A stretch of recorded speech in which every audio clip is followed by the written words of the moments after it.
कौसल्या सुप्रजा रामपूर्वा सन्ध्या प्रवर्तते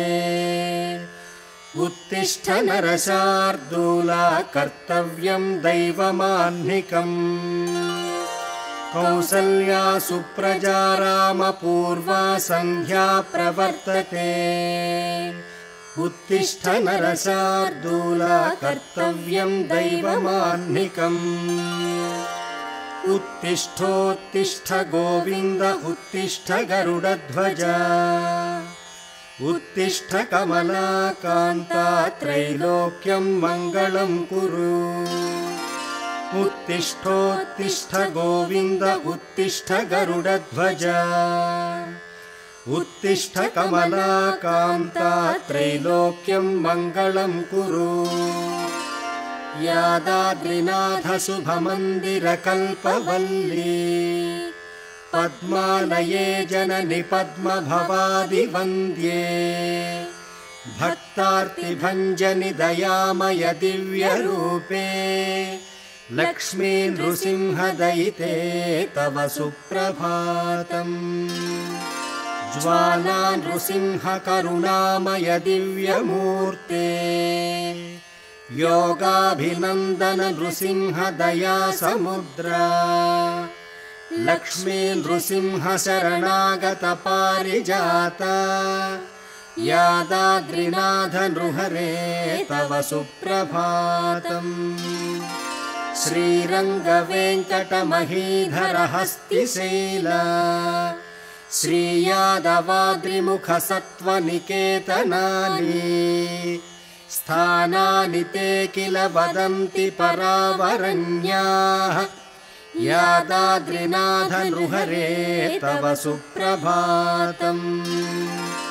ब्रह्मादयः सुरवराः मुनिपुङ्गवाश्च त्वां सेवितुं विविधमङ्गलवस्तुहस्ताः द्वारे वसन्ति नरसिंह भवाब्धिपोता यादाद्रिनाथ नृहरे तव सुप्रभातम् प्रह्लाद नारद पराशर पुण्डरीक व्यासादि भक्तरसिकाः भवदीय सेवाम् वाञ्छन्त्यनन्यहृदयाः करुणासमुद्रा यादाद्रिनाथ नृहरे तव सुप्रभातम्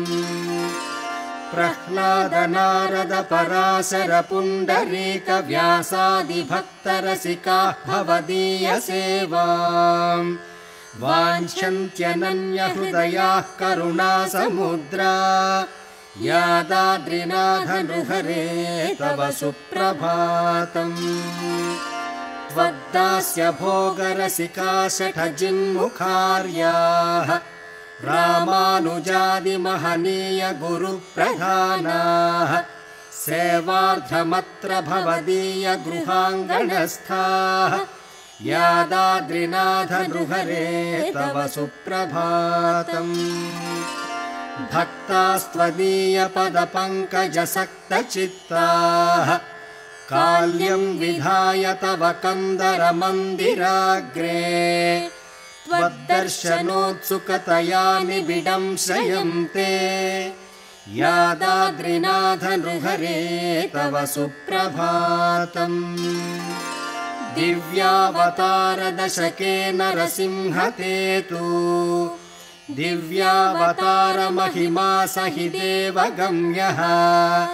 प्रह्लाद दानवशिशोः किल भक्तिगम्यः यादाद्रिनाथ नृहरे तव सुप्रभातम्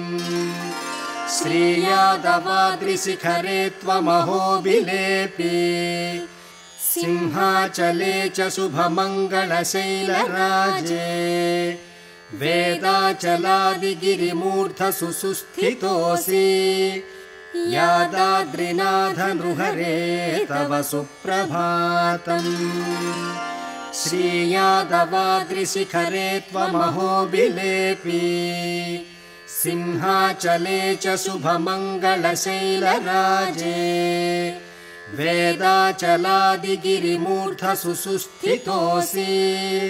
यादाद्रिनाथ नृहरे तव सुप्रभातम् काम्यार्थिनो वरदकल्पककल्पकं त्वाम्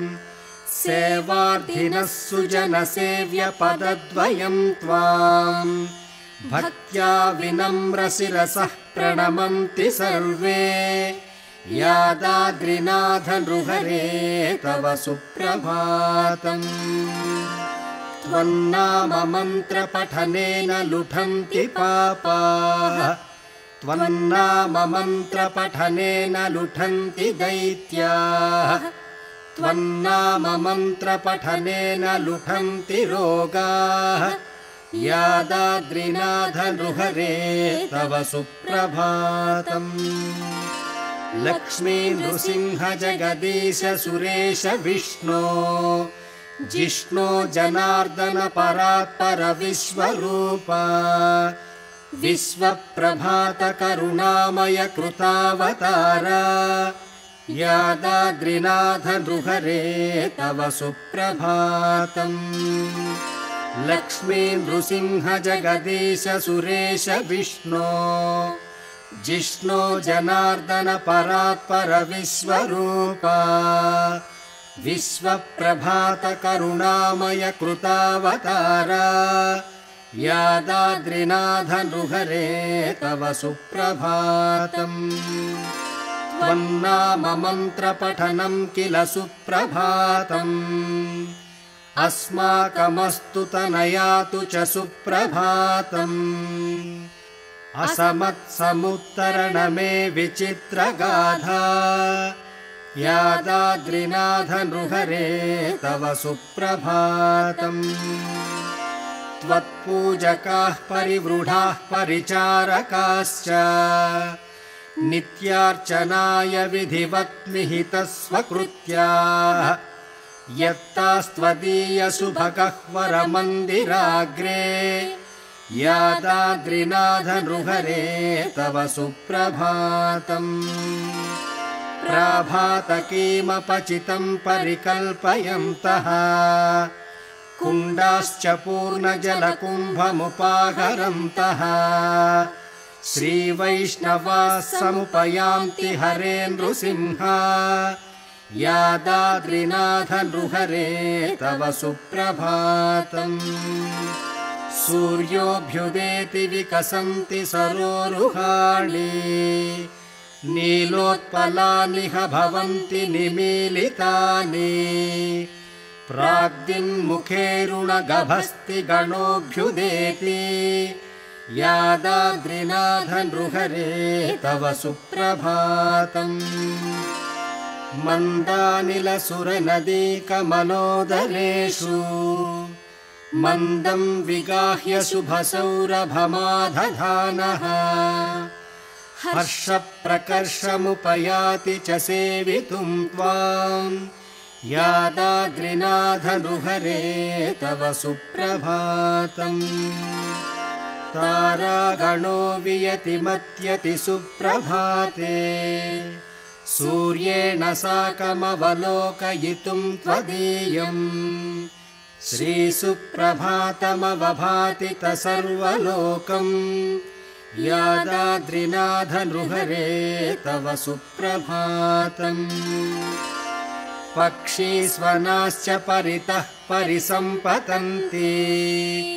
कूजन्ति कोकिलगणाः कलकण्ठरावैः वाचा विशुद्धकलयानुवदन्ति कीराः यादाद्रिनाथ नृहरे तव सुप्रभातम् पक्षीस्वनाश्च परितः परिसम्पतन्ति कूजन्ति कोकिलगणाः कलकण्ठरावैः वाचा विशुद्धकलयानुवदन्ति कीराः यादाद्रिनाथ नृहरे तव सुप्रभातम् वल्लीषु वल्लभजनास्वगृहाङ्गणेषु धेनुर्दुहन्ति विनिभान्ति विशेषदृष्ट्या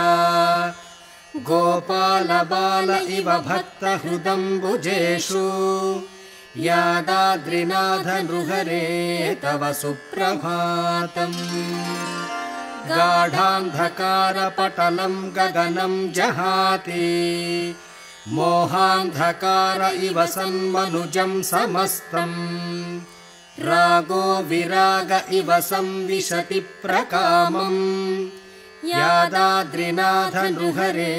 तव सुप्रभातम् निद्रा जाहाति हि जनान् सुमुनिव्यथावतु प्रज्ञात्युदेति हि जनेषु मुनौ यथावतु सत्तिर्जनेषु हि यथा च मुनौ विरक्तिः यादाद्रिनाथ नृहरे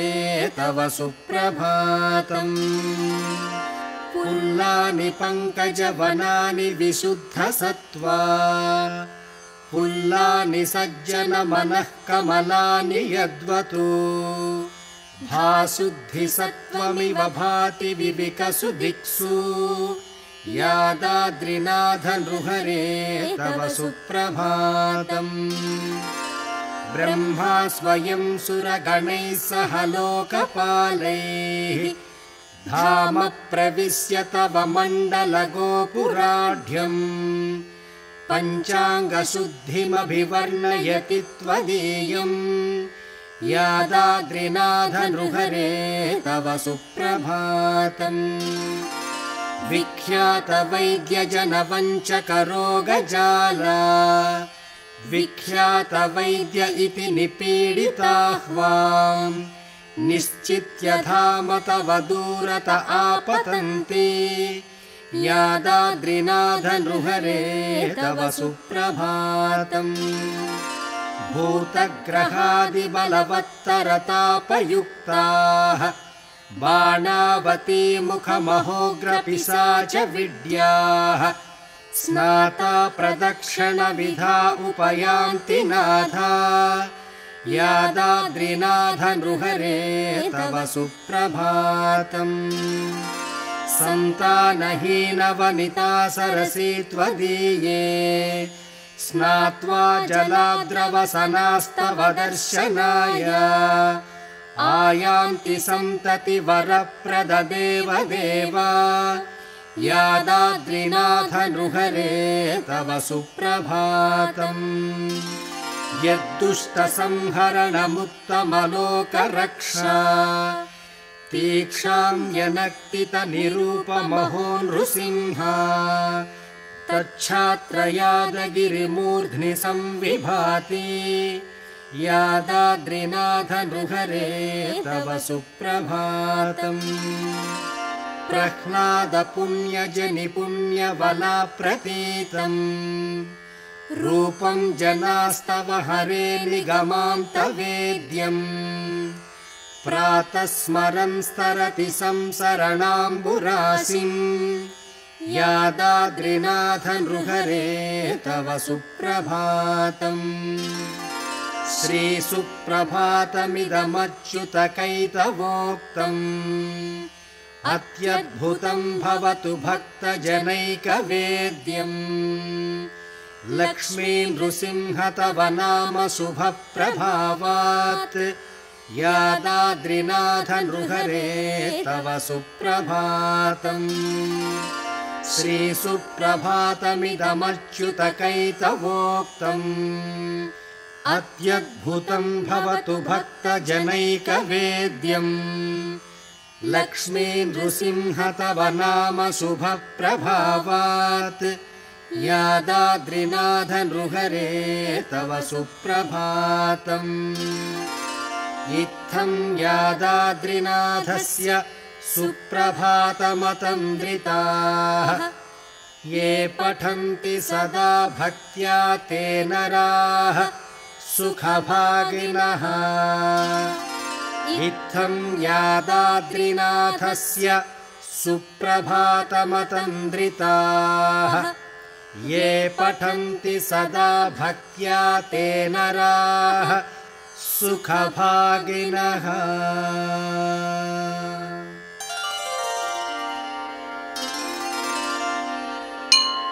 नरसिंह रमेश कृपाजलधे सुरवैरिहिरण्यविदारणता नरलोकहितार्थरतः सततं विजयी भव यादगिरीश विभो नरसिंह रमेश कृपाजलधे सुरवैरिहिरण्यविदारणता नरलोकहितार्थरतः सततं विजयी भव यादगिरीश विभो करुणारसपूरविधेयतया सुरबालकबाधनिवारणता समवेव विदारितवनशूरं विजयी भव यादगिरीश विभो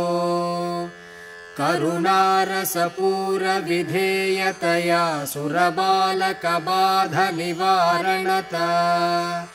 समवेव विदारितवनशूरं विजयी भव यादगिरीश विभो नरकेशविरूपनिरूपणता सुरशेखररूपनिरूपकता गमयन् शमयन् नरलोकरुदं विजयी भव यादगिरीश विभो जनताभिमता परशीलपते भवहेतसमुत्तरणैकमते सुरनायकनायकलोकपते विजयी भव यादगिरीश विभो नरलोकभयानकरूपमिदं प्रहितं रचयन् नरलोकधियान् सकलस्य तु शान्तिकरोऽभिमतः विजयी भव यादगिरीश विभो अवतारगणेष्वति चित्रपदं नरकेसरिमिश्रितरूपमिदं प्रकटीकुरुते धटिते धटनां तव दिव्यविधान् नरसिंह विभो करुणाकलयाखिललोकमिदं सकलार्थसमृद्धिरमाभरणम् कलयञ्जनिकारणकारणतो विजयी भव यादगिरीश विभो पिता श्री नृसिंह विभुः श्री नृसिंह गतिः श्री नृसिंह धनं श्री नृसिंह भजे श्री नृसिंहं भजे श्री नृसिंहं नृसिंहं भजे यादशैलेशमीशम् पिता श्री नृसिंह विभुः श्री नृसिंह गतिः श्री नृसिंह धनं श्री नृसिंह भजे श्री नृसिंहं भजे श्री नृसिंहं नृसिंहं भजे यादशैलेशमीशम् न मे ज्ञानमात्यन्तिको भक्तिभाव न मे साधुचर्या त्वमेवाति सर्वम् इतीवापि विश्वास एष त्वदीय त्वदीयोऽत्यहं सर्वमेवं त्वदीयम् त्वदीये समस्ते मदीयत्वभावात् चिरासंभृतात्मो हितो नाथ सत्यम्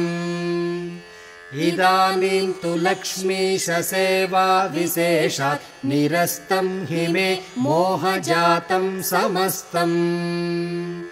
त्वदीये समस्ते मदीयत्वभावात् चिरासंभृतात्मो हितो नाथ सत्यम् इदानीं तु लक्ष्मीश सेवा विशेषात् निरस्तं हि मे मोहजातं समस्तम् अजानता मया नाथ जन्मकोटिशतैरपि कृतानि सर्वपापानि क्षन्तव्यानि दयामया अजानता मया नाथ जन्मकोटिशतैरपि कृतानि सर्वपापानि क्षन्तव्यानि दयामया